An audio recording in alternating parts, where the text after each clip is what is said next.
थोड़ा सा पीसफुली बैठना। अच्छा, रिकॉर्डिंग हो रही होती है ना, तो उसमें डिस्टरबेंस ना करना प्लीज। तो let us begin with matrix algebra right now. ये देखिए यहाँ पर क्वेश्चन है, इस पैटर्न के क्वेश्चन आपने लास्ट टाइम किए भी थे, उसी पैटर्न में से एक क्वेश्चन ये है। Determine the following product. इन दोनों का प्रोडक्ट निकालना है, इन दोनों को मल्टीप्लाई करना है and use this result to solve the following system of equations. और जब प्रोडक्ट निकल जाएगा तो उस प्रोडक्ट को इस सिस्टम को सॉल्व करने के लिए यूज भी करना है। क्वेश्चन सीबीएसई 2017 में 6 मार्क का आया था और अब आपके लिए 5 मार्क का आएगा, क्योंकि अब 6 का नहीं आता क्वेश्चन, 5 का आने लग गया। तो डिटरमिन द फॉलोइंग प्रोडक्ट। मुझे ऐसा लगता है कि प्रोडक्ट हम लोग यहीं पर कर सकते हैं, अभी इसी जगह पर। फर्स्ट मैट्रिक्स को ए बोल देना, थोड़ा सा आराम पड़ जाएगा। Call first matrix as A, second matrix as B. और ये मैट्रिक्स है, ये वाला ब्रैकेट है, ये स्क्वायर ब्रैकेट।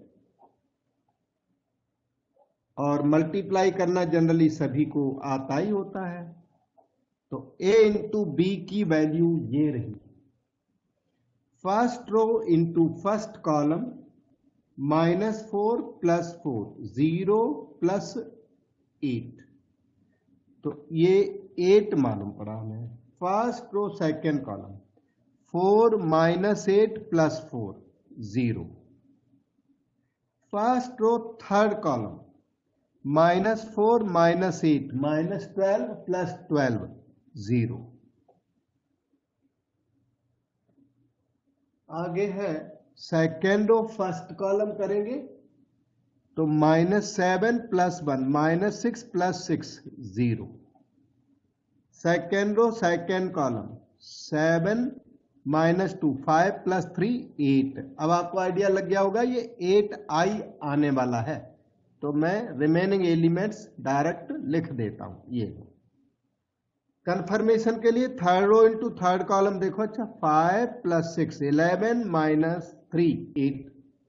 ये ए बी 8i आ गया, क्योंकि जब भी ये प्रोडक्ट पूछेगा और उसे सिस्टम में सॉल्व करवाएगा तो वो 8i, 6i, 4i ऐसा ही कुछ आया करता है, समथिंग इनटू i आया करता है। अब प्रोडक्ट तो निकाल दिया, अब कहता है use this to solve the following system. हम लोग इस सिस्टम को मैट्रिक्स फॉर्म में लिखना जानते हैं, तो पहले हम इस सिस्टम को मैट्रिक्स फॉर्म में लिखते हैं, फिर आपसे बात करते हैं। In matrix form we can write the system as follows. ये फिर इधर रहेगी कॉलम मैट्रिक्स और राइट साइड में रहेगी ये constant matrix. 1 - 1 1, 1 - 2 -2, 2 1 3, XYZ right side 4 9 1। अब एक बात आपको देखनी है कि मैट्रिक्स ये जो आपने लिख दी, एक सेकंड रुकना, ये मैट्रिक्स ट्रू सेंस में ए या बी, आप बताओ बेटे ये कौन सा है, ए है कि बी है? कौन सा मैट्रिक्स है ये? बी। ये बी मैट्रिक्स है, बिल्कुल सही। एक मिनट रुकना बेटा। तो ये हमने बी मैट्रिक्स लिख दी। आपसे इसलिए पूछा कि you must write in true sense. वैसे तो हम लोगों को क्या हैबिट होती है, AX = B राइटिंग की हैबिट होती है, लेकिन जब क्वेश्चन ने मैट्रिक्स दिया है तो आप इसे देखिए कि ये ट्रूली बी बैठता है कि ए बैठता है, क्या बैठता है। BX = ये मैट्रिक्स देख लेना, कहीं ए तो नहीं दिया है, ये ए मैट्रिक्स के इक्वल तो नहीं है, नहीं, अलग है। अलग है तो इसे सी मैट्रिक्स बोल दिया जाए। अब आपको पता है, आपको A B equal to 8i इसमें यूज करना है। क्या करना? A B equal to 8i को यूज करने के लिए क्या काम किया जाए बेटे? ए को मल्टीप्लाई सर। दोनों तरफ हम लोग ए का मल्टीप्लाई कर दें। इसी स्टेप पे मैं कर देता हूं। एग्जाम में लिखे तो दूसरे स्टेप पे करें। तो ए बी हो गया 8ix is equal to A into सी।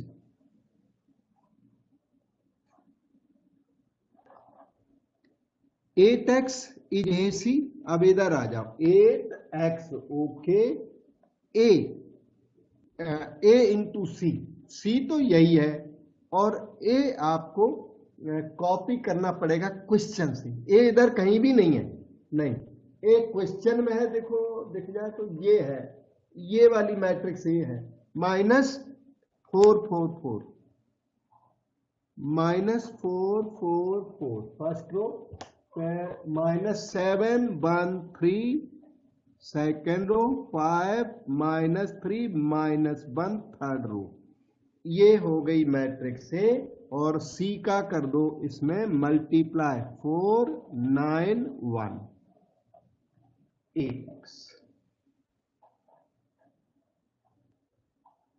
अब इनको फर्दर मल्टीप्लाई करें, -16 +36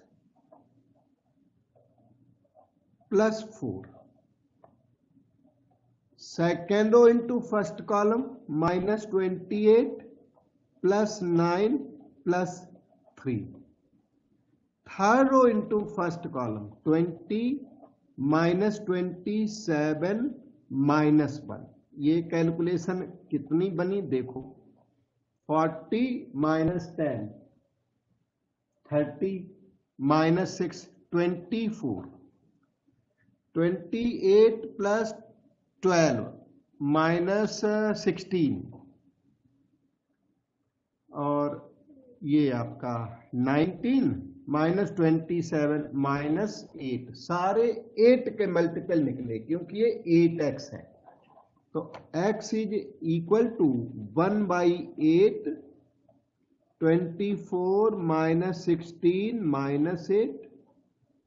1/8 का अंदर मल्टीप्लाई कर दो, 3 -2 -1। कैपिटल X का मतलब हो गया x/z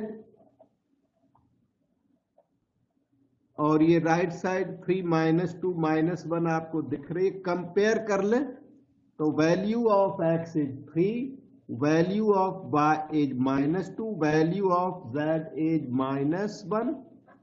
ये आपका आंसर हो गया। अगर एग्जाम में बैठे तो इक्वेशन नंबर 1 में इसको पुट कर दे और वेरीफाई कर ले कि राइट आया कि रॉन्ग आया। जैसे यहां पर आप साइड में x - y plus z equal to 4, ये फर्स्ट इक्वेशन है, लिख ले। x/z की इसमें वैल्यू पुट करके देख ले कि ट्रू आती है कि false. 3 -2 -1 equal to 4। 3 + 2 5 -1 4 equal to 4 क्या आ गया? ट्रू आ गया। तो दिस आंसर इज करेक्ट। और कोई डाउट हो पूछो। कंप्लीट हो गया क्वेश्चन आपका। प्रोडक्ट वाले क्वेश्चन अगले दिन भी आपने किए थे और ये एक रह गया था, ये भी मैंने करा दिया। We go to next question now. Next question को करने के लिए थोड़ा सा फाउंडेशन चाहिए, बैकग्राउंड। देखिए ये है triangle ABC, x1/1 x2/2 and x3/3। Triangle ABC, इसका जो एरिया वो डेल्टा से डिनोट किया जाता है, area of triangle.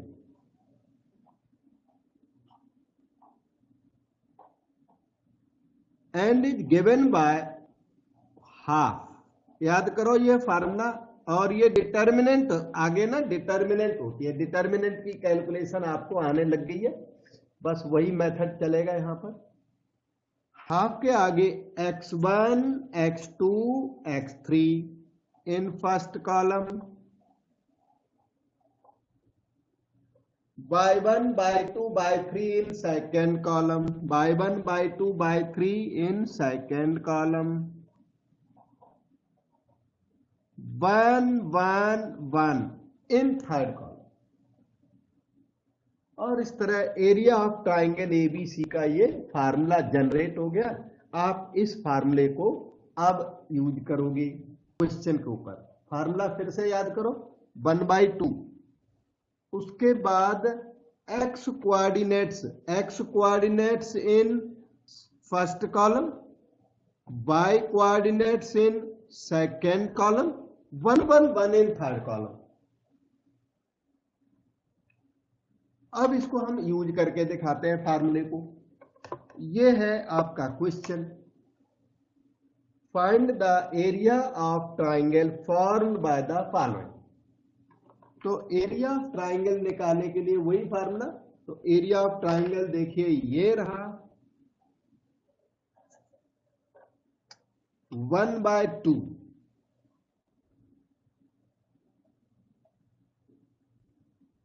x1 x2 x3 in first column, x1 x2 x3 in first column, use कर लो, -2 3 -1 in first column, -3 2 -8 in second column, 1 1 1 in third column। तो इस तरह से ये एरिया ऑफ ट्राइंगल तैयार हो गया। इसकी कैलकुलेशन कर ली जाए तो आंसर आ जाएगा 1/2 के बाद -2 के साथ ये 2/2 डिटर्मिनेंट होती है। इसकी रो कैंसिल करो, इसका कॉलम कैंसिल करो, 2 1 -8 1। उसके बाद +3 के साथ बीच वाले एलिमेंट का नेगेटिव कर दें, +3 के साथ रो एंड कॉलम कैंसल, जो रह गया 3 1 -1 1, +1 के साथ उसकी रो कैंसल, उसका कॉलम कैंसल, 3 2 -1 -8 -8, और ये धीरे से कैलकुलेशन कर ली जाए। 2 बन जाए 2 + 8 10, 3 + 1 4, -24 + 2,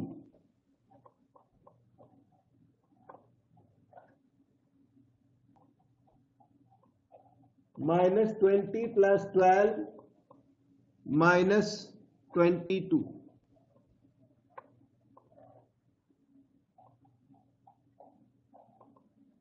-20 और इन दोनों का बैलेंस -10, 30 का हाफ करोगे तो -15।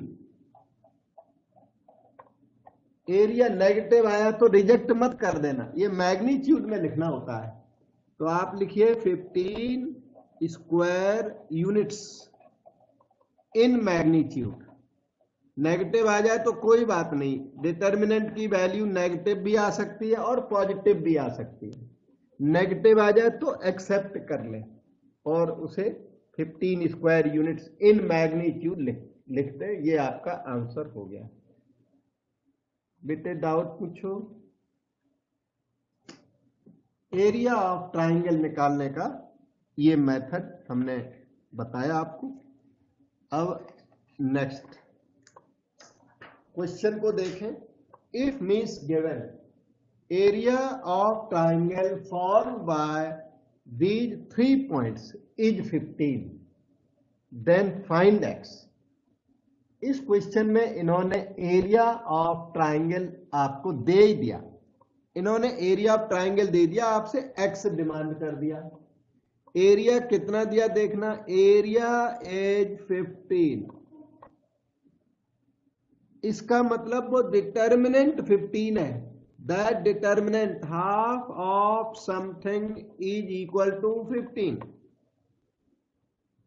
समथिंग क्या है देखिए, x coordinates will form first column -2 3 -1 form first column, y coordinates -3 x and -8 form second column, 1 1 1 forms third column। Area की वैल्यू 15, इसका मतलब दिस डिटर्मिनेंट इक्वल टू 15। कोई स्टूडेंट बता सकता है, कोई चेंज तो नहीं करना इसमें। अब बात हमारी सुनिए, एरिया 15 तो डिटर्मिनेंट हो सकता है -15 रही हो या +15 रही हो, क्योंकि अगर डिटर्मिनेंट की वैल्यू -15 है तब भी एरिया को 15 बोला जाता है। एरिया 15 मतलब डिटर्मिनेंट इज आइदर +15 और -15, क्योंकि लास्ट टाइम आपने देखा था एरिया डिटर्मिनेंट -15 आया था। ये देखो डिटर्मिनेंट आई थी डेल्टा की वैल्यू -15, फिर भी एरिया 15 था, और डिटर्मिनेंट की वैल्यू +15 आती तो भी एरिया 15 था। तो इसका मतलब डिटर्मिनेंट इज इक्वल टू ±15। ये 2 का उधर मल्टीप्लाई कर दो, ये 2 उधर शिफ्ट कर दो, ±15 2 जा 30 हो गया। देखो इनकी कैलकुलेशन कर लो, देखो -2 इंटू 2/2 डिटर्मिनेंट -2, फिर +3 into 2/2 determinant, then +1 into 2/2 determinant. तो -2 के साथ रो कॉलम कैंसिल करके x1 -8 1,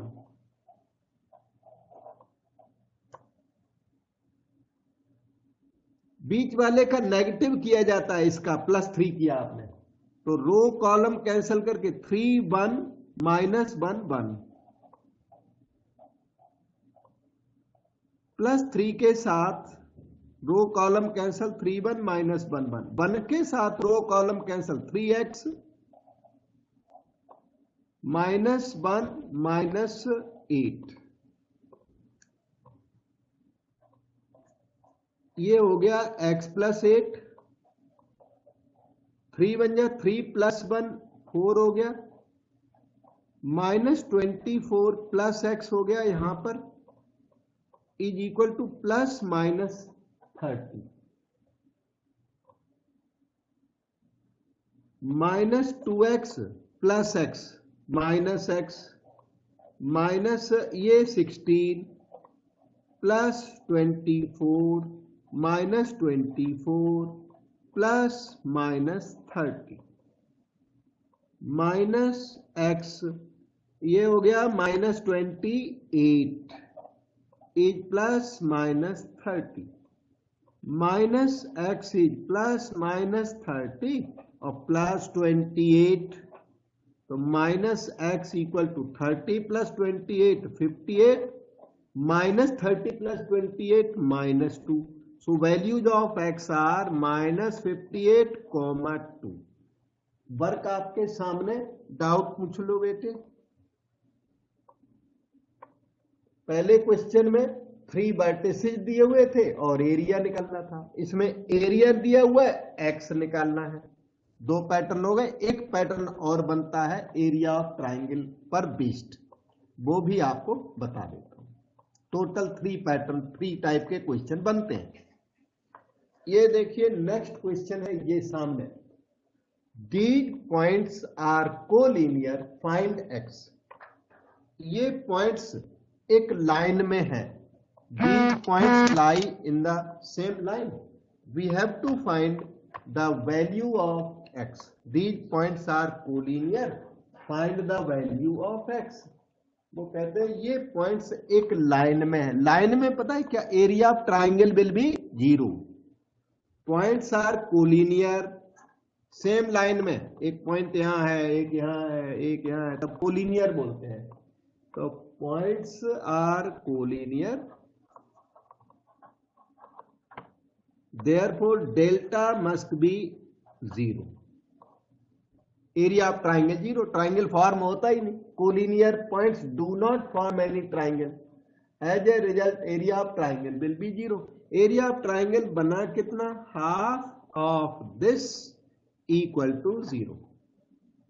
x coordinates form first column -2, 3 and -1. Y coordinates form second column -3x and -8. Third column is 1, 1, 1. The points are collinear, तो area of triangle is 0. 2 into 0, 0. ये वाला 2 तो उधर shift कर दो और इसे ओपन करो डिटर्मिनेंट को. -2 into, अब डिटर्मिनेंट को थोड़ा फास्ट ओपनिंग की हैबिट डालो बेटे. जैसे -2 के साथ रो कैंसल, कॉलम कैंसल, जो बच गया ना उसमें डायरेक्ट करो प्रिंसिपल माइनस सेकेंडरी. मन में करो उतना काम. x + 8 ऐसे सीखो सब लोग, थोड़ा फास्ट करना. बीच वाले एलिमेंट का +3 कर दिया, नेगेटिव कर दिया उसका. अब इसके साथ क्या आएगा, डायरेक्ट बताओ कोई बेटा. 4. हाँ बिल्कुल सही. इसके सामने का रो कैंसल, कॉलम कैंसल. 3 बन जा 3 + 1 4. और ये रहेगा अपना +1.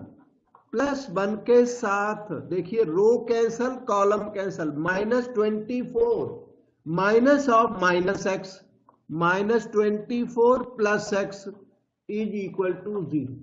इसी तरीके से अब डायरेक्ट प्रिंसिपल माइनस सेकेंडरी धीरे धीरे करने लग जाओ.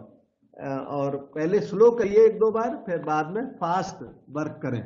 एग्जाम में भी फास्ट लिखोगे तो एग्जामिनर को तकलीफ नहीं है. आप अपनी तकलीफ देखना, आप फास्ट कर पाते हो कि नहीं कर पाते. -24 + x इज 0. -2x + x हो गया -x. ये -4 और -24 -28 इक्वल टू 0. तो -x is 28. Value of x is -28. ये आपका आंसर होगा. ठीक है. अब नेक्स्ट क्वेश्चन करते हैं. पूछो बेटे, डाउट किसी को हो. Excuse me sir. बेटे सर मुझे इससे पिछले क्वेश्चन में डाउट है जो हमने किया था ना. हाँ बोलो, डाउट क्या था बेटा. जैसे x इज इक्वल टू -58, 2 उसका क्या मतलब हुआ. उसकी उसमें मतलब 2 ट्राइंगल्स आर पॉसिबल. मतलब ये हुआ कि 2 सच ट्राइंगल्स आर पॉसिबल. ये x है ना, इसकी वैल्यू -58 भी ले सकते हो और 2 भी ले सकते हो. तो एक एरिया वाले 2 ट्राइंगल हो भी सकते हैं बेटे. एक ही एरिया वाले देखो ना, एक ट्राइंगल ये और एक उसी पैटर्न का उसी बेस पर ये. तो एक मतलब एरिया के 2 ट्राइंगल पॉसिबल हो सकते हैं. ये पॉइंट होगा 3, x का मतलब -58 है और ये वाला पॉइंट होगा 3, 2. समझ में. Yes sir. हाँ, एक बेस ए भी चेंज नहीं, 2 वर्टेक्स चेंज नहीं, एक वर्टेक्स में चेंज है. सी वर्टेक्स जो बीच का वर्टेक्स सी है. अच्छा, ये वाला ए, ये वाला बी, यहां पे सी है. तो सी वर्टेक्स में चेंज हो भी सकता है. तो 1 एरिया वाले 2 ट्राइंगल्स बहुत इजीली पॉसिबल है. एरिया सेम होगा और एक वर्टेक्स डिफर करेगा, 2 वर्टेक्स सेम. अब ये 1 मार्क क्वेश्चन 2008 में आया था. ये ये क्या चीज है बताओ, मैट्रिक्स है कि डिटर्मिनेंट है? डिटर्मिनेंट। डिटर्मिनेंट। डिटर्मिनेंट है, और इसलिए डिटर्मिनेंट वाला क्वेश्चन उसकी कैलकुलेशन करके होना है, और मैट्रिक्स वाला क्वेश्चन कंपेयर करके होना है। पहले इसको बताता हूं।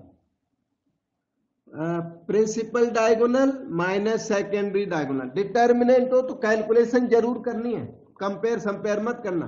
4x + 8 minus 3 into x plus 5 is equal to 3। So 4x + 8 minus 3x minus 15 is 3। x minus 15 + 8 7 is 3। Value of x is 3 + 7 10। बस ये आपका आंसर हो गया। और मैट्रिक्स तो 3 के इक्वल हो ही नहीं सकती, डिटर्मिनेंट ही 3 के इक्वल हो सकता है। अगर बोलूं मैं कि दिस मैट्रिक्स इक्वल टू 3 तो रॉन्ग, क्वेश्चन ही रॉन्ग हो गया। तो इसमें मैट्रिक्स अभी यहां पर नहीं कर सकते, और किसी क्वेश्चन में देखते हैं। ठीक हो गया बेटा? ये भी similar question, one determinant equal to another determinant. क्या हम कंपेयर कर दें 3x = 8 करके कंपेयर कर दूं? No yes sir. Sir. No sir. 3x 7 8 7 minus 2 4 6 4। ध्यान दो, ये मैट्रिक्स नहीं है, दोनों तरफ डिटर्मिनेंट है। डिटर्मिनेंट इक्वल टू डिटर्मिनेंट है। तो जब डिटर्मिनेंट का क्वेश्चन हो तो आप कंपेयर गलती से भी मत कर देना, कंपेयर करके x मत निकाल देना। कई बच्चे देखते हैं 3x = 8 तो x = 8/3, वो गलत हो गया। 3x = 8 और तो x इज 8/3 बोल देते हैं। तो और कई कुछ बोलते हैं। तो ये पहले तो मैं इसका सही सल्यूशन देता हूं, फिर बात करता हूं आपसे। ये हो गया 4 3 या 12x माइनस ऑफ माइनस 14 8 4 जा 32 माइनस 7 6 जा 42। 12x + 14 is equal to -10। 12x is equal to -24। 10 और 14 24। Value of x is -2।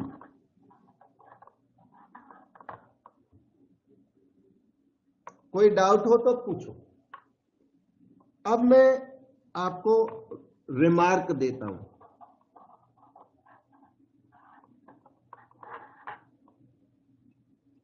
Remark में ये बताता हूं कि रॉन्ग वर्क क्या है, कि ये नहीं करना। अच्छा, रिमार्क नंबर 1, 3x 7 -2 4 = 8 7 6 4। मॉड में लिखा है, मैट्रिसेज नहीं है तो कंपेयर ना करें। फिर भी जो स्टूडेंट करता है 3x = 8 7 = 7 -2 = 6 4 = 4 कंपेयर किया तो कोई तो स्टूडेंट x = 8/3 को ना टिक कर देता है। ABCD ऑप्शंस होते हैं, ऑप्शंस में ये लिखा होता है, तो कोई तो इसे टिक कर देता है। और किसी की नोटिस में ये बात आ गई तो कह देता कि क्वेश्चन इज इम्पॉसिबल। अब झड़ आ गया। तो इनमें कौन राइट है? जिसने x = 8/3 को टिक कर दिया ए ऑप्शन में, एक ने नॉट पॉसिबल ऑप्शन को टिक कर दिया। कौन सा राइट है? कोई भी नहीं। यस, कोई भी नहीं। आप राइट हो। ऊपर वाली बात x = -2 जिसने लिखा वो राइट है। x = 8/3 टिक करने वाला wrong. Not possible to find tick करने वाला भी रॉन्ग। x = -2 सी ऑप्शन में जिसने लिखा और वो राइट है। तो ये वर्क मैंने कैसा बताया, रॉन्ग वर्क, ये ऐसे ना करें, मैं यहां कट करके देता हूं, हाँ, wrong work, never do it. ये जो एरर है बच्चे, एक 1 मार्क क्वेश्चन है, इजी समझ के, और वो भी काफी क्लेवर है, ABCD ऑप्शन देते हैं, ऐसे आजकल CBSE में भी ऑप्शन वाला क्वेश्चन 1-2 देते हैं, तो आराम से ये भी दे देते हैं वो ये ऑप्शन, और एक में इम्पॉसिबल, और एक में -2, और एक में दे देते हैं नन ऑफ दीज, या 2 लिख दिया, 3 लिख दिया, कुछ और लिख दिया, तो वो मतलब ऑप्शन भी बिल्कुल कंफ्यूजिंग होते हैं। ठीक है बेटा, कभी कभी इक्वेशंस वाले क्वेश्चन में लैंग्वेज दी हुई होती है, तो लैंग्वेज अगर दे तो आप घबराना नहीं, जो आपको नोट्स मिले हुए हैं उनमें लैंग्वेज वाले सेवरल क्वेश्चंस हैं।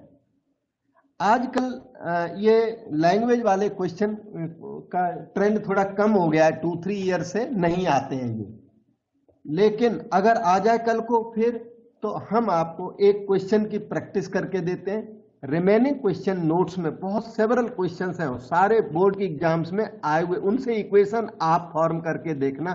आप पे कोई क्वेश्चन फॉर्म ना हो तो मुझे पूछोगे, मैं जरूर बताऊंगा। और अभी फिलहाल एक क्वेश्चन मैं यहां भी करके देता हूं, इक्वेशन फॉर्मेशन तक। इसमें मैं इक्वेशन फॉर्म करूंगा, मैट्रिक्स इन्वर्सन से सॉल्व आप करोगे बाद में, हमने सॉल्व किया हुआ इस क्लास में। तो देखिए क्या लिखा है, the management committee of a residential colony decided to award some of its members से X फॉर ऑनेस्टी। वो एक सोसाइटी थी, उन्होंने उस सोसाइटी के जो मैनेजमेंट है, मैनेजमेंट ने सोचा कि हम अपने मेंबर्स को अवार्ड देंगे, X मेंबर्स को अवार्ड देंगे ऑनेस्टी का। यहां पे थोड़ा सा लिखता भी चलता हूं, ऑनेस्टी के लिए अवार्ड मिलना है, ऑनेस्टी अवार्डी कितने हैं, X मेंबर्स हैं, X पर्सन्स को ऑनेस्टी के लिए अवार्ड देना है, वो बड़े ऑनेस्ट है, अच्छा काम करते हैं, सिंसियर है। सम से बाय फॉर हेल्पिंग अदर्स, कुछ कोऑपरेटिव है, हेल्पिंग अदर्स, अदर्स का मतलब कोऑपरेटिव है, कोऑपरेशन वर्ड इसी क्वेश्चन में आगे लिखा है।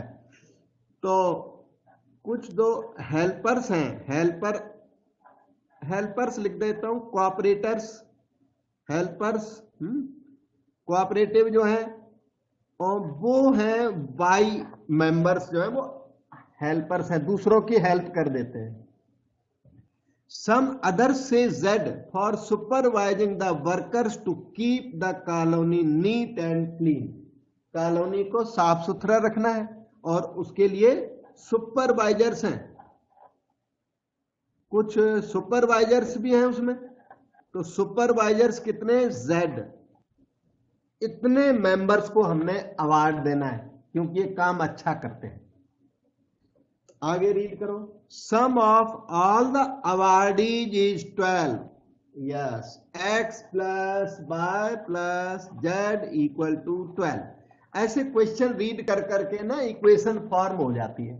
जो बच्चा लैंग्वेज को थोड़ा रीड करना जानता है, थोड़ा भी अच्छा आइडिया है, तो इक्वेशन फॉर्म कर लेता है, और इक्वेशन को फॉर्म करने के बाद सॉल्यूशन मैंने करके दिखाया। तो एक इक्वेशन फॉर्म हुई, दूसरी इक्वेशन बनेगी नेक्स्ट पेज पर। इस पेज में कोई डाउट पूछो बेटा, क्वेश्चन अभी कंप्लीट नहीं हुआ, क्वेश्चन और है आगे, बहुत बड़ा क्वेश्चन है। ओके, तो X plus Y plus Z equal to 12, we got equation number 1। For equation 2 and 3 come to this second page. देखो कितना ह्यूज क्वेश्चन है।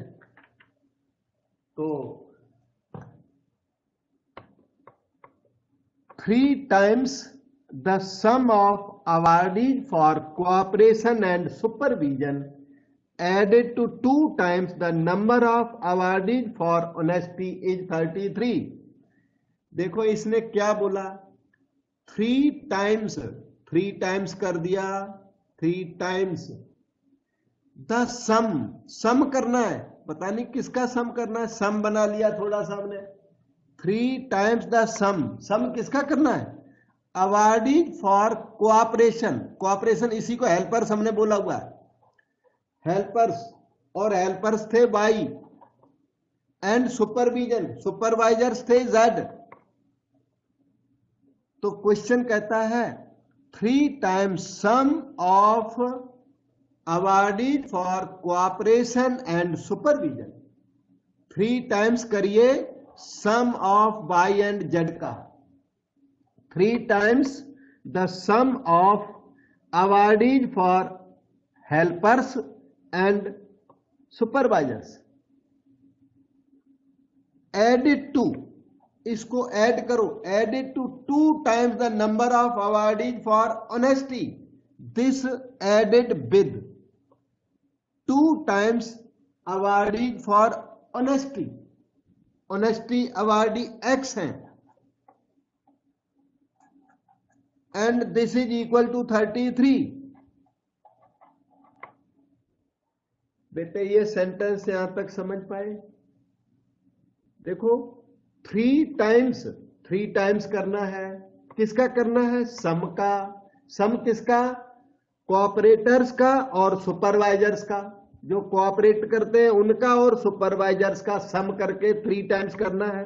उसके बाद ऐड करना है, किसमें ऐड करना है? 2 times awardees for honesty 2x करके और ऐड करना है, इज 33 इक्वल टू 33 लिख दिया। अब एक और इक्वेशन, 2 इक्वेशन बन गए आपके। एक पहले बना हुआ x plus Y plus Z equal to 12, second यहां पर बन गया। नेक्स्ट देखो, if sum of number of awarded for honesty and supervision is twice the number of awarded for helping others. ये जो हेल्पर्स हैं इन्हें हमने बाय बोला हुआ है। एक मिनट, इफ मीन्स गिवन, क्या? Sum of number of awarded for honesty, X का सम करना है, किसका? ऑनेस्टी एंड सुपरविजन, सुपरविजन वाला, सुपरवाइजर्स लिए हुए आपने जेड। ऑनेस्टी एंड सुपरविजन करने वाले जो अवार्डीज हैं उनका सम करें, and that sum is equal to twice the number of awardees for helping others. It is equal to double of y. Using matrix method, find the number of awardees of each category. Question की language किसको समझ में नहीं आई बताओ मुझे। Language मैंने बताया, language करके और तीनों इक्वेशन बना दी। अभी मैं टुगेदर लिख देता हूं मैट्रिक्स इन्वर्सन मेथड से, फिर आपको सॉल्व करके देना है। तो इस तरह से आपने आपकी इन इक्वेशंस को मैं कलेक्ट करता हूं, कलेक्शन करके देता हूं। With all this we have the following equations, x plus y plus z equal to 12, equation number 1। और 2 नंबर की इक्वेशन ये, इसे देखो 2x पहले लिखो आप, 2x plus 3y plus 3z is equal to 33, equation number 2। And this is equation number 3, x minus 2y plus z equal to 0.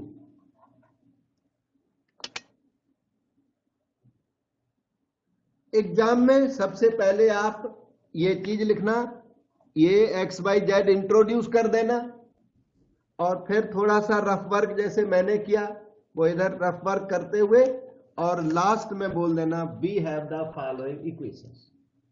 फिर आपको प्रॉब्लम बिल्कुल भी नहीं आएगी। अब क्या करोगे? मैट्रिक्स फॉर्म में सिस्टम को लिखोगे। सिर्फ मैट्रिक्स मेथड से सॉल्व करना, डायरेक्ट मत सॉल्व करना। डायरेक्ट करोगे मार्क्स नहीं मिलेंगे वहां।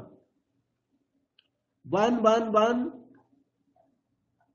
2 3 2 2 3 3 1 minus 2 1, x y z, इधर 12 33 एंड 0। देखो इक्वेशन बनके तैयार हो गई। ax equal to b, x is equal to a inverse b, इसका सबसे जो मेजर वर्क है वो ए इनवर्स निकालने का आता है। मैं एक बार मेरे ख्याल से बता ही देता हूं, ठीक है। ए इनवर्स एक बार और सीख लो। ए इनवर्स के लिए क्या करते हैं, को फैक्टर्स पहले लिखे जाते हैं, को फैक्टर्स। तो एक बार ना मैं थोड़ा एडजॉइंट ए स्लाइटली फास्ट करूंगा, आप हमारे साथ लर्न करें। एडजॉइंट ए वैसे तो आपको पता है माइनर्स निकालते हैं, फिर को फैक्टर्स, फिर ट्रांसपोज ऑफ को फैक्टर मैट्रिक्स। मैं थोड़ा सा फास्टर मेथड से यहां लिखता हूं, आप भी हमें फॉलो करें। अगर ये हो सके तो स्लो छोड़ के थोड़ा फास्ट एग्जाम में करोगे तो चल जाएगा, दिक्कत नहीं।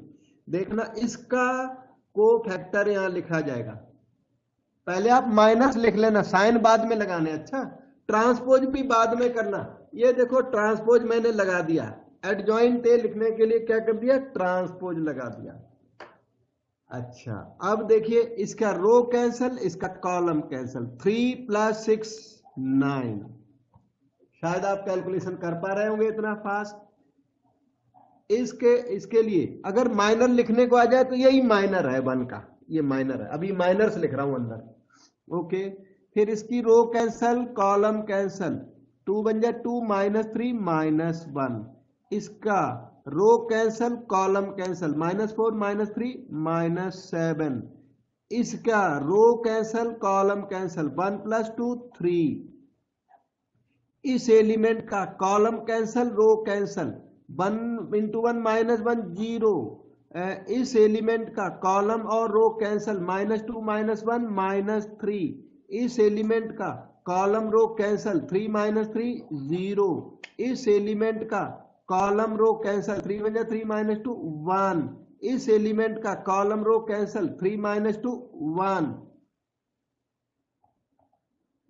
देखो आप भी कैलकुलेशन को समझो। देखो मैंने एक बार में किया है, कभी यहाँ पे केयरफुल बहुत रहना। इस जगह पे ना एग्जाम में 2 बार कैलकुलेशन करना, इसमें मिस्टेक हो जाती है, क्योंकि ये 9 एलिमेंट्स है। इसका सबसे पिकुलियर वर्क यही है, और सारे बच्चों को आता होता पर कैलकुलेशन में मिस्टेक कर देते हैं।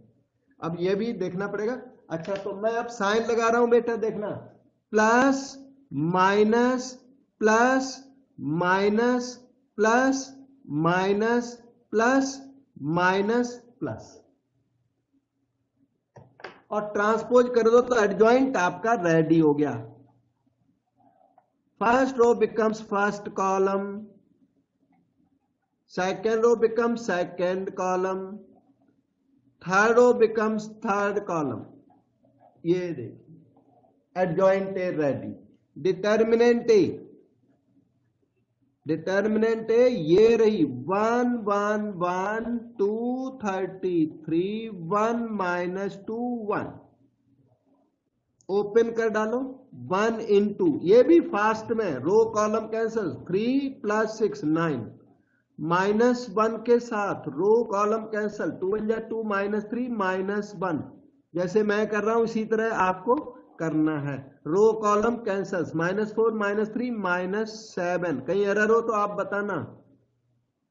हाँ, 9 + 1 10 - 7 3। अब आप ए इनवर्स के लिए बिल्कुल रेडी हो गए। ए इनवर्स का फार्मूला बताओ बेटा एक जना। 1/determinant A into adjoint A. Joint A. ठीक है बेटे, 1/determinant A into adjoint A को ए इनवर्स कहते हैं। 1/3 इंटू एडजॉइंट ए आपके सामने वो देखो 9 - 3 0 1 0 -1 -7 3 1। अब आप अपनी इक्वेशन पर आ जाइए। ये रही equation, x = A inverse B का A इनवर्स यहां रेडी, ये, और B मैट्रिक्स है ये 12 33 0। सब इकट्ठा करता हूं अभी और फाइनल सॉल्यूशन करके देते हैं। को फैक्टर या एडजॉइंट निकालना, ये सबको आना चाहिए, एग्जाम में पक्का आएगा क्वेश्चन। 100% क्वेश्चन इनवर्स वाला आता है, किसी न किसी फॉर्म में आपको इनवर्स निकालना पड़ेगा एग्जाम में। तो ए इनवर्स निकालना सबको आना ही चाहिए, खूब प्रैक्टिस कर लेना। और जिस मैट्रिक्स का इनवर्स निकालें तो A इंटू ए इनवर्स ना आइडेंटिटी होता है, तो उससे आप खुद वेरीफाई कर सकते हो कि हमारा इनवर्स राइट आया कि रॉन्ग आया। A into A inverse last में कर देना निकालने के बाद, तो वो आइडेंटिटी आना चाहिए। A into A inverse identity होगा, इसका मतलब आपका ए इनवर्स राइट है। ठीक है, तो अब हम चलते हैं फाइनल स्टेप पर। Now we have x is equal to A inverse b। x तो आपको पता है कॉलम मैट्रिक्स है x बाई जेड अपनी, और ए इनवर्स यही सामने लिखा पड़ा, कॉपी किया जाए 1/3 9 माइनस 3 0 1 0 माइनस 1 माइनस 7 3 1, और बी मैट्रिक्स 12 33 एंड 0। ठीक है, अब आप बताओ क्या किया जाए बेटा, अगला स्टेप क्या है? सर हम 1/3 को बी मैट्रिक्स से स्केलर मल्टीप्लाई कर सकते हैं? यस, बी मैट्रिक्स से क्यों करना चाहते हैं बेटे? बी से इससे मल्टीप्लाई करना कुछ रीजन है, कुछ है? सर सारा कुछ कट जाएगा। यस, बहुत अच्छा है बेटे। आप पहले 1/3 इसमें मल्टीप्लाई कर लो। कई बच्चे तो ऐसे 1/3 ना यहां मल्टीप्लाई करके बैठ जाते हैं। इसमें आप 1/3 को इसमें मल्टीप्लाई कर दोगे, आपके लिए क्वेश्चन हार्ड हो जाएगा। इसमें मल्टीप्लाई करके फ्रैक्शंस पैदा कर लोगे, 1/3 माइनस 1/3 7/3 1/3, दुनिया भर के फ्रैक्शन इसमें प्रोड्यूस करके क्वेश्चन को हार्ड कर लोगे।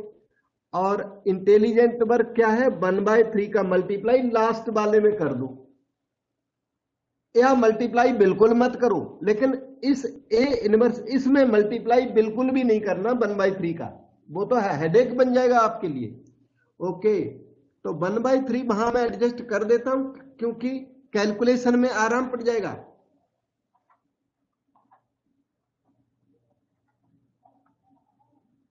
वन बाय 3 इंटू 12 4 हो गया, ये 11 हो गया बेटे, ये 0 हो गया। 1/3 का मैंने मल्टीप्लाई इधर कर दिया और ये वाली यहां कॉपी कर दी, कोई काम नहीं हुआ खास। अब काम होगा, 9 4 जा 36 माइनस 33 प्लस 0।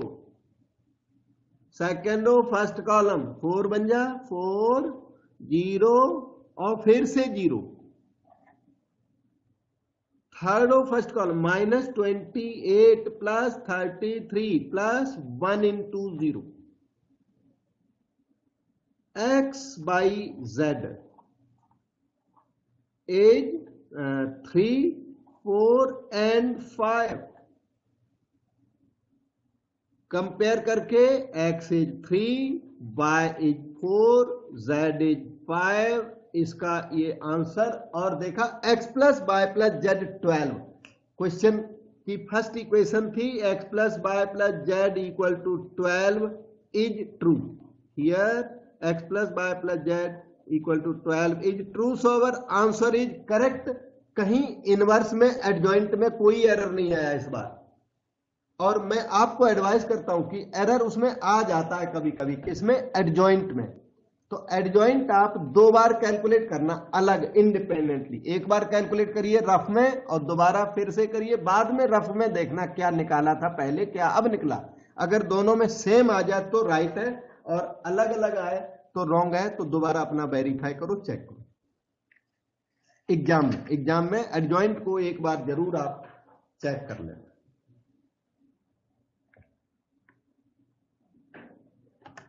ठीक है, तो वो क्वेश्चन में काफी सारी प्रैक्टिस हुई। अब आपको ना थोड़ा प्रॉपर्टीज ऑफ डिटर्मिनेंट यहां बताता हूं।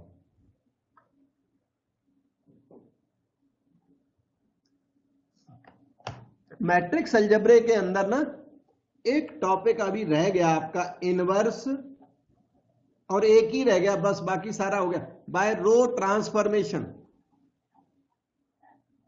ये टॉपिक है, इसका एक आधा क्वेश्चन मैं करा भी दूंगा कि आज की डेट में ये सिलेबस में है, लेकिन लास्ट ईयर ये बाद में निकल गया था, जुलाई मंथ में कोर्स से निकल गया था, तो मैं सोचता हूँ थोड़ा बाद में करा दूंगा। ठीक है ना बात? तो और ये कंपटीशंस में नहीं आता। आईआईटी में, जी मेन में inverse of matrix by row transformation कभी भी न आया पास्ट में, न फ्यूचर में आएगा। ये लेंदी होता है ना काफी, तो ये आता नहीं है, आएगा नहीं। लेकिन सीबीएसई में अगर कोर्स में होता है तो जरूर आता है, बहुत इंपॉर्टेंट है। ठीक है, तो ये थोड़ा बाद के लिए स्किप कर देता हूं, क्योंकि क्या पता तब तक कोर्स से निकल जाए, कुछ कह नहीं सकते। तो मैं थोड़ा डिटर्मिनेंट के बारे में आपको बताता हूं। डिटर्मिनेंट भी लास्ट ईयर उन्होंने प्रॉपर्टी निकाल दी थी, लेकिन डिटर्मिनेंट की नॉलेज आपको चाहिए थोड़ी सी, क्योंकि बीएससी और बीई में और इधर जी मेन एडवांस सब में काम आती है, कहने का मतलब। तो जो डिटर्मिनेंट आपने लर्न की, उनकी कुछ प्रॉपर्टीज भी होती हैं। तो अभी हम लोग थोड़ा प्रॉपर्टीज डिस्कस करेंगे, क्योंकि कैलकुलेशन तो थोड़ी बहुत डिस्कस कर चुके हो।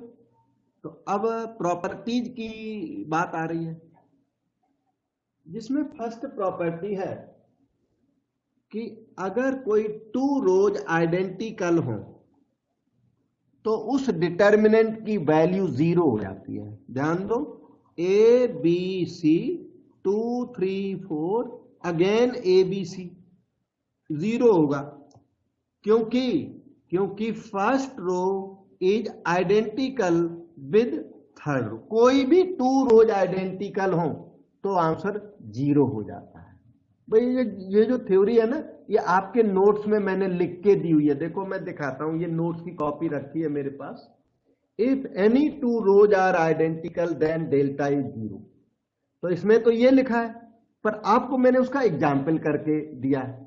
ठीक है, तो इसी का बेस, और ये चीज जो हमने लिखी हुई है, ये कोई नई चीज नहीं, नोट्स में हमने लिख के दी हुई है। तो इसी को मैं देख देख के ना एक्सप्लेन कर रहा हूं कि इसका मीनिंग क्या है, उसका मीनिंग क्या है। ठीक है, और ये आपके नोट्स में, लैंग्वेज अगर किसी को देखनी है तो नोट्स में देखना। ठीक है, अच्छा, रोज आइडेंटिकल हो तो आंसर 0। कौन सी रोज? Any two. इसी तरह कॉलम्स आइडेंटिकल हो, देखना इधर, ए बी सी 11 12 15 कुछ भी लिख दो। Two columns identical, any two column तो भी 0, क्योंकि first column is identical with third column. याद कर लो प्रॉपर्टी को। नंबर 2 प्रॉपर्टी ये है कि अगर डिटर्मिनेंट की एक रो 0 है, एक रो 0, एक सेकंड मैं थोड़ा वो निशान ऐसे लगा देता हूं जो आपको पता लगे क्या हुआ क्या। ये इसमें इसे मार्क कर दिया, हाईलाइट कर दिया, थोड़ा इसमें इसे हाईलाइट कर दिया। एक रो 0 हो तो आंसर उसका 0 हो जाता है। डिटर्मिनेंट का, मैट्रिक्स के साथ मिक्सअप मत कर लेना। ये डिटर्मिनेंट है ना कि मैट्रिक्स को 0 नहीं लिख देना, इसकी वैल्यू 0 हो जाती है। अगर कोई कॉलम 0 हो फिर भी 0 हो जाती है। इसमें क्या है, R1 is 0, first row totally 0 है इसलिए 0 हो गया। कोई कॉलम 0 जैसे ABC 0 0 0 DEF, एक कॉलम 0 हो तो आंसर 0 हो जाता है। आंसर क्यों हो गया? क्योंकि C2 सेकेंड कॉलम 0। और जिसको बिलीव ना हो क्यों होता है, तो आप कैलकुलेशन आती है, आपको कैलकुलेशन करके देखो तो ये 0 हो जाता है। कोई डाउट हो पूछो बेटा। इसमें फिर से मैं इसे हाईलाइट कर देता हूं, because of this the determinant is 0। ये प्रॉपर्टीज को हम लोग डायरेक्ट डिटर्मिनेंट के क्वेश्चंस में यूज कर सकते हैं। आपको यूज परमिट होता है इनका। सर हाँ जी बेटा।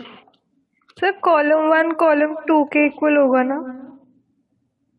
कॉलम 1 कॉलम 2 के इक्वल होगा यहाँ पर, तो 0 Yes, आएगा sir. आंसर। हाँ हाँ बिल्कुल। अब कॉलम 1 कॉलम 3 के इक्वल होगा तो भी आंसर 0 होगा। Any two columns equal. Sir अगर 3 कॉलम इक्वल है फिर क्या होगा? फिर भी 0 होगा। 2 इक्वल हो तो 0 और 3 इक्वल हो तो और अच्छा, पूरा फुली 0। ठीक है, और कोई डाउट पूछो बेटा। यहां पे और लिख दूं, इधर सुनो, एक और लिख देता हूं यहाँ एग्जाम्पल। 1 2 3 987 1 2 3। देखो इसका आंसर बताओ। 0। Straight away 0। 2 columns are equal. यही फायदा है प्रॉपर्टीज जानने का कि कैलकुलेशन नहीं करनी पड़ती, बिना कैलकुलेशन के 0 हो गया। ठीक है, अब हम आपको थर्ड नंबर की प्रॉपर्टी बताते हैं। प्रॉपर्टी नंबर 3, जैसे ये डिटर्मिनेंट है A B C D E F G H I, कोई भी लिख दो, इसकी 2 रोज को इंटरचेंज करो। Interchange any 2 rows, interchange R1 and R2। तो इंटरचेंज R1 R2 का ना साइन होता है, लैंग्वेज नहीं लिखनी पड़ती, ये वाला साइन ऐसे एरो इधर को बना दो और इधर को बना दो। इसका मतलब है R1 is made R2 and R2 is made R1। तो इंटरचेंज करो। डिटर्मिनेंट को जनरली डेल्टा से डिनोट करते हैं। जब आप इंटरचेंज करोगे तो इधर देखिए, इंटरचेंज करोगे, रोज को इंटरचेंज किया तो DEF ऊपर चला जाएगा, DEF फर्स्ट रो बन गई और ABC सेकेंड रो बन गई। GHI को चेंज किया ही नहीं और ये आपने R1 इंटरचेंज विद R2 किया तो नेगेटिव पेनल्टी पे करोगे इस बात की। इसकी पेनल्टी देनी होती है, नेगेटिव फाइन दोगे आप, तब इंटरचेंज अलाउड है। ये इंटरचेंज कॉलम्स का भी अलाउड है।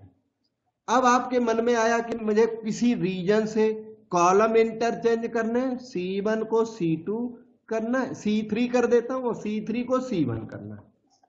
इसी में करके दिखा देता हूं, किसी में भी आप कर सकते हो इस तरह का। You can interchange columns, you can interchange rows, पर एक ही स्टेप पे मत करना कंफ्यूजन कि रोज भी इंटरचेंज कर रहे हो कॉलम भी कर रहे हो, नहीं, अगले स्टेप पर कर सकते हो। तो इसमें फिर क्या होगा, ये माइनस वहां था पहले से और फर्स्ट थर्ड कॉलम को चेंज किया, FCI इधर आया, FCI इधर आ गया, EBH इधर आया, EBH इधर आया, DAG इधर आया, DAG, ऐसा करके प्लस साइन जनरेट हो गया। क्यों? एक और पेनल्टी थी, नेगेटिव पहले से था। अब अगर और इंटरचेंज करोगे तो एक और नेगेटिव पेनल्टी लगेगी। Interchange of rose and columns की ये प्रॉपर्टी नंबर 3 थी। एग्जाम्पल के थ्रू मुझे लगता है क्लियर है बेटा, और लैंग्वेज आपके नोट्स में मैंने लिख के दी है तो वहां से लिखिए। इंटरचेंज, एक मिनट, यहां पे थोड़ा सा मैं इंडिकेट कर देता हूं। Interchange of any 2 rows changes the determinant by negative sign। Interchange करोगे तो डिटर्मिनेंट में क्या आएगा? चेंज आएगा। Interchange of 2 rows changes the determinant by negative sign। और जो रोज के लिए वैलिड है वो कॉलम्स के लिए भी वैलिड है। तो अभी कोई डाउट लगता हो तो पूछो। अब हम आपके लिए नेक्स्ट प्रॉपर्टी नंबर 4 बताते हैं। प्रॉपर्टी नंबर 4 में सेवरल ऑपरेशंस अलाउड है, छोटी छोटी, वो मैं डिस्कस करता हूं।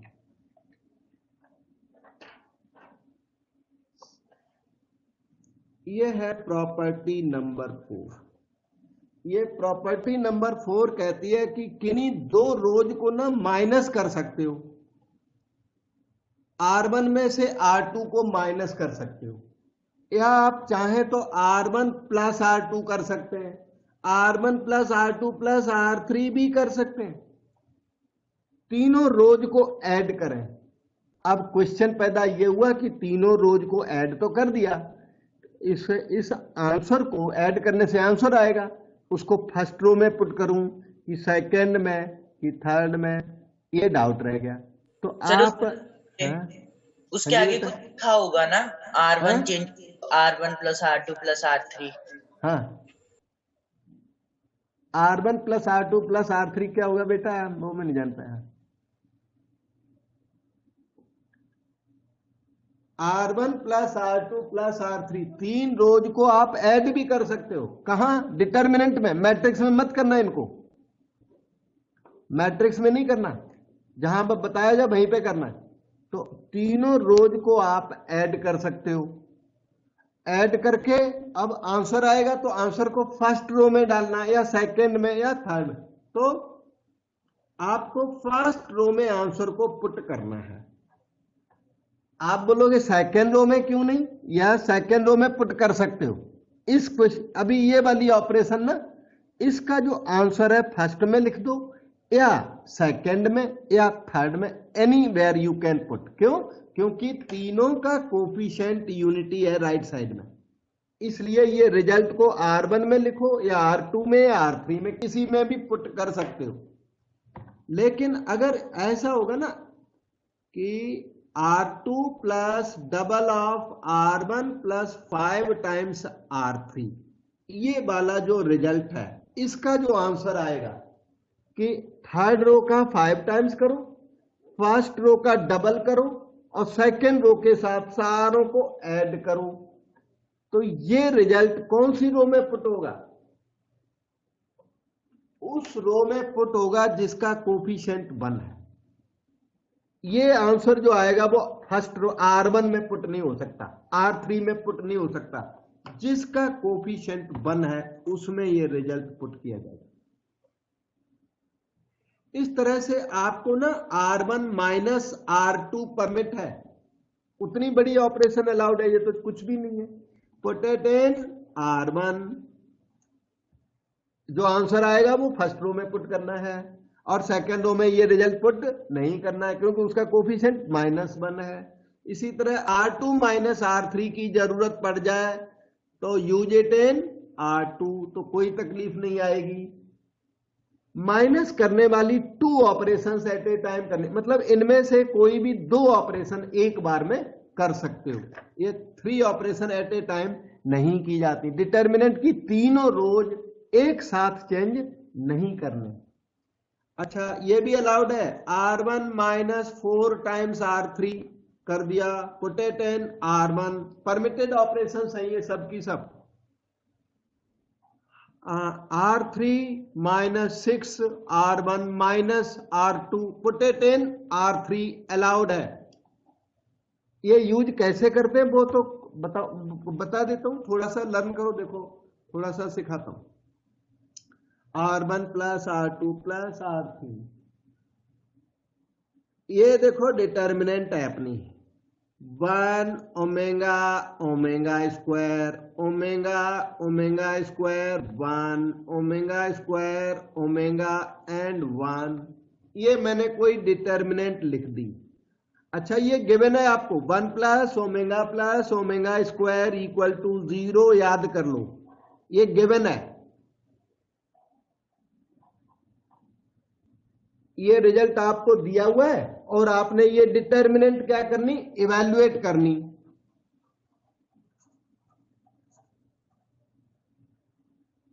तो अब आप ध्यान से देखो, इसमें इनमें से इस टाइप की कौन सी ऑपरेशन कर दूं जो ये यूज हो जाए,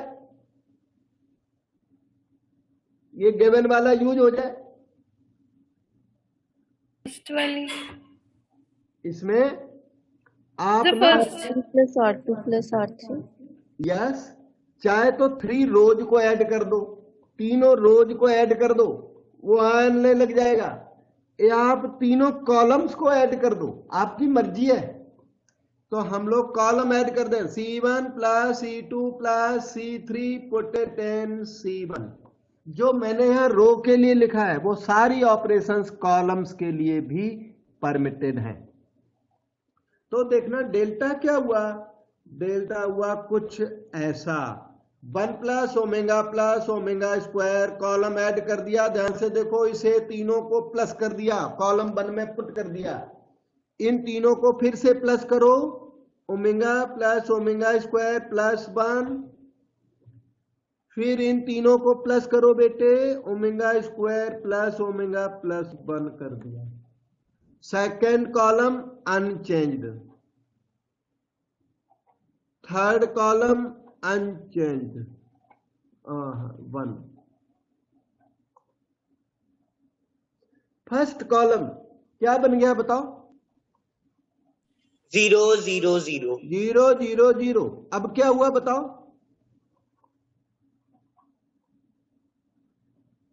आंसर क्या आया? 0। 0, क्योंकि मैंने बताया था if one row is 0 answer is 0, one column is 0 answer is 0। Beginning में बताया था ना,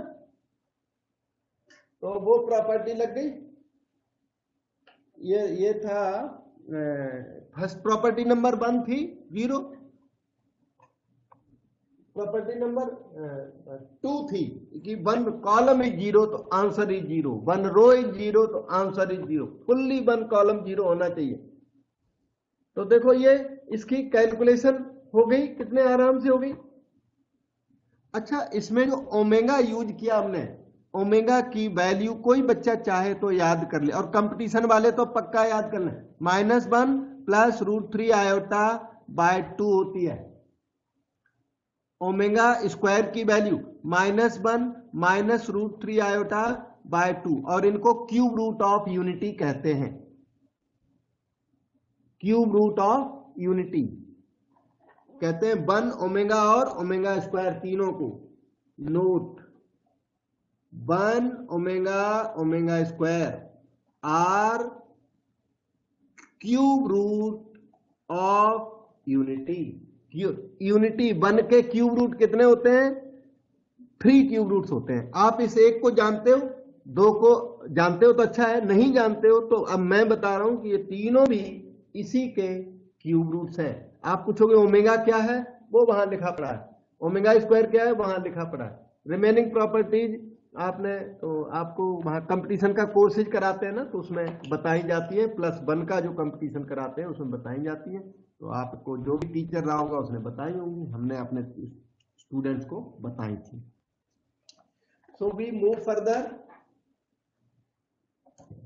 अब इसमें हम प्रॉपर्टी 4 डिस्कस कर चुके, आपको बताते हैं प्रॉपर्टी नंबर 5। प्रॉपर्टी नंबर 5 कुछ ऐसी होती है, देखो, किसी भी डिटर्मिनेंट को आप स्प्लिट कर सकते हो। जैसे ये कोई डिटर्मिनेंट है,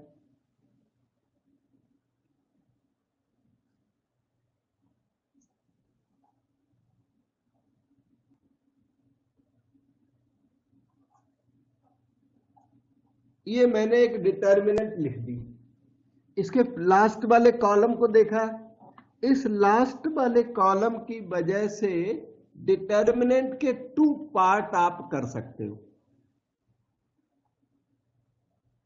लास्ट कॉलम कैसा लिखा? Like A + B, B + C, D + C type लिखा हुआ है, इसलिए इस डिटर्मिनेंट के 2 पीस कर सकते हैं। कैसे होंगे? दोनों पीस में A B D सेम रहेगा बेटे, इधर भी और इधर भी। जो पीस अकेला है वो दोनों में सेम रहेगा, सेकंड पीस भी अकेला, दोनों में सेम रहेगा, थर्ड वाला स्प्लिट हो जाएगा। और एक बार में एक ही कॉलम स्प्लिट होता है। अगर यहां भी इस तरह का कुछ है ना, तो एक बार में 2 कॉलम स्प्लिट नहीं होते। You can split 1 column in 1 गो। तो ध्यान से देखो, ये इसमें आएगा ABD, ABD पहले में, BCE दूसरे में आएगा। अगर ये मान लो थर्ड कॉलम है तो ऐसे, ये टाइप का सेकंड कॉलम में हो तो भी ऐसे अभी करके बता दूंगा। और रोज भी स्प्लिट की जा सकती है। वैसे रो को स्प्लिट करने का टेंडेंसी कम है, कॉलम को ही जनरली स्प्लिट करते हैं। Row can also be split in the similar manner, पर कॉलम को स्प्लिट करने में काफी आराम सा पड़ता है। क्या आप इसकी वैल्यू बता सकते हो बेटे? पहले डिटर्मिनेंट की वैल्यू कौन बता सकता है? Sir zero zero. Zero zero. कैसे, क्यों जीरो है बेटे? सर दो द फर्स्ट दो रो, कॉलम फर्स्ट कॉलम और लास्ट कॉलम से। फर्स्ट और लास्ट कॉलम आइडेंटिकल हो गए और इसलिए ये जीरो हो गया। और दूसरे डिटर्मिनेंट की वैल्यू क्या है बेटे? Zero. Column 2 is equal to column 3। Column 2 और कॉलम 3 उसमें मैच कर गए, ये लो वो भी जीरो हो गया। तो आपकी इतनी हार्ड सी डिटर्मिनेंट का आंसर आपने निकाल दिया। यही यूज है प्रॉपर्टीज का। अब और भी थोड़ा सा बताता हूं। जैसे कभी ऐसा हो कि ए बी और बीच में ए प्लस बी हो, बी सी बीच में बी प्लस सी, डी ई बीच में डी प्लस ई, तो भी आप स्प्लिट कर सकते हैं, लेकिन one column at one time. एक कॉलम को स्प्लिट करने से टू डिटर्मिनेंट प्रोड्यूस होते हैं। ए बी डी दोनों तरफ आएगा, बी सी ई दोनों तरफ आएगा। बीच वाले कॉलम को स्प्लिट कर दीजिए, ए बी डी इधर, बी सी ई उधर, बी सी ई। इसकी वैल्यू क्या है बेटे? जीरो। जीरो, क्योंकि first column matches with second column, उसकी वैल्यू जीरो। क्योंकि second matches with third column. ये लो, कितनी जल्दी से कैलकुलेशन होगी। प्रॉपर्टीज का ये मेन यूज है, जल्दी से कैलकुलेशन हो जाती है। सर और है बेटे? सर जैसे इस एग्जांपल के अंदर d प्लस ई की जगह खाली d दिया होता, फिर क्या होना था? तो डी प्लस जीरो आप बना सकते हो, लेकिन उसको फॉर्म तो वही देनी पड़ेगी। ओके। फॉर्म वही देनी पड़ेगी। मतलब अगर डिटर्मिनेंट ऐसी है तो स्प्लिट नहीं करोगे, फिर आप A B C A D E F G H I है ना, तो इसे स्प्लिट नहीं करोगे। स्प्लिट के लिए ये फिट नहीं है, समझ गए? स्प्लिट के लिए तभी फिट होगा जो एक कॉलम उसका इस तरह का हो, और मान लो एक से ज्यादा कॉलम इस तरह के हैं, तो आप वन कॉलम इन वन को स्प्लिट करोगे। आप एक बार में एक ही कॉलम को स्प्लिट कर सकते हो, रिमेनिंग टू कॉलम्स सेम रखने पड़ेंगे। मतलब अगर टू कॉलम इस तरह के हों तो आप स्प्लिट मत ही करना, तो ज्यादा अच्छा है। स्प्लिट करोगे गलत करोगे, क्योंकि you can split one column at one time.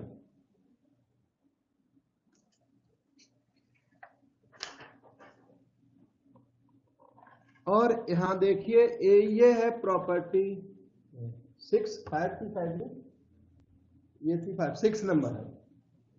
इसमें क्या है, ये डिटर्मिनेंट है 2 4 6 6 12 18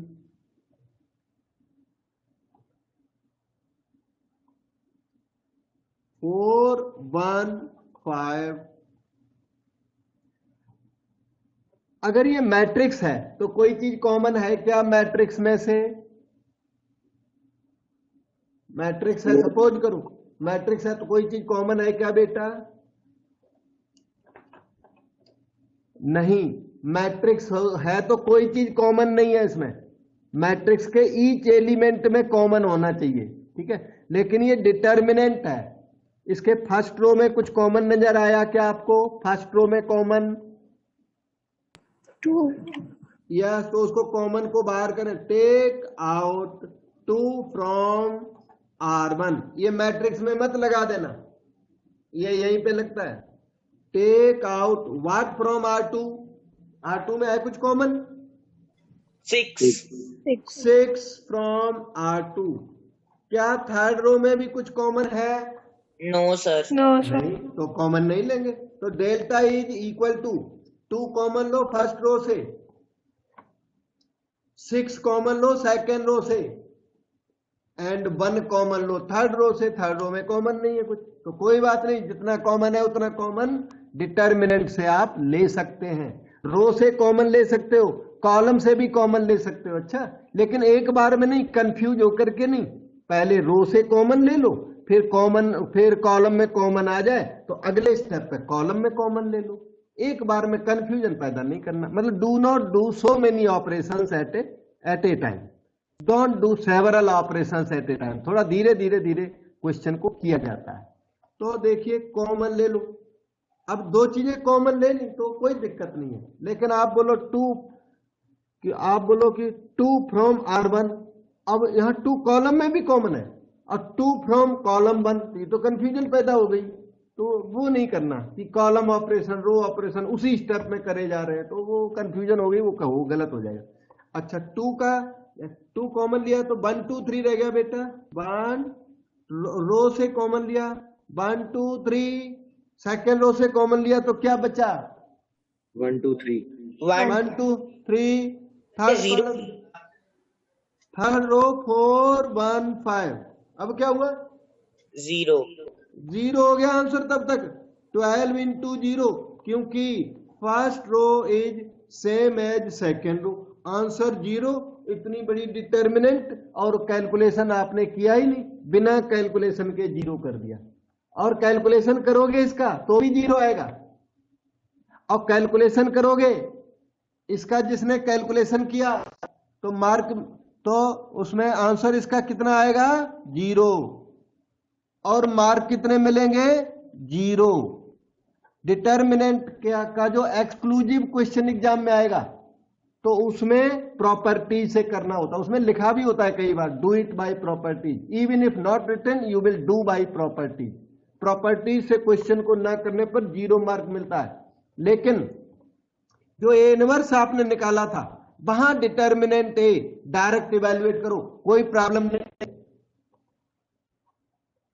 इनवर्स में डायरेक्ट इवेल्युएट करो सभी जगह, जो एरिया ऑफ ट्राइंगल है वहां डायरेक्ट इवेल्युएट करो। लेकिन जो डिटर्मिनेंट का अलग से क्वेश्चन आएगा उसमें डायरेक्ट इवेल्युएशन परमिट नहीं है, उसमें प्रॉपर्टीज लगाओगे पहले, तो उसकी थोड़ी प्रैक्टिस मैं कराऊंगा, तब आप सही हो पाएंगे। तो इस तरह से डिटर्मिनेंट की वैल्यू 0 हो गई। और आपको एक प्रॉपर्टी नंबर 7 और बताता हूं।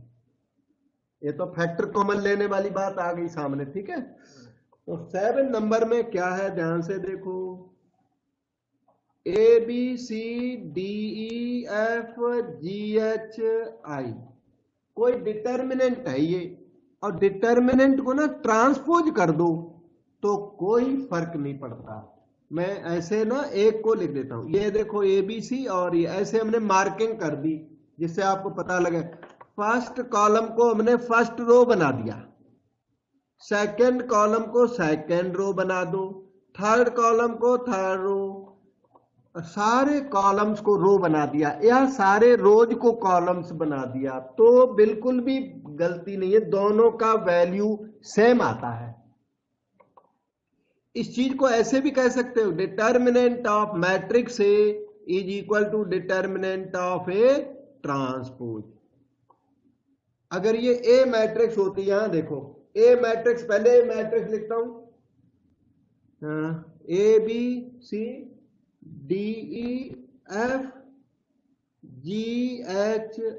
ये देखिए ए मैट्रिक्स ये है, तो इसका ये क्या है? डिटर्मिनेंट ए है ये, और वो क्या है? वो ए ट्रांसपोज का डिटर्मिनेंट है। तो दोनों आपस में कैसे होते हैं? इक्वल होते हैं। तो determinant A equal to determinant of A transpose भी बोला जा सकता है। Interchange of all the rows with columns is allowed. इस तरह से आपने 7 प्रॉपर्टी को आज लर्न किया। अगले दिन इनका मैं यूज सिखाऊंगा, तो प्रॉपर्टीज का रिवीजन करके आना है आपको, ठीक है। फिर आपको समझ में आएगा नेक्स्ट दिन, ठीक है।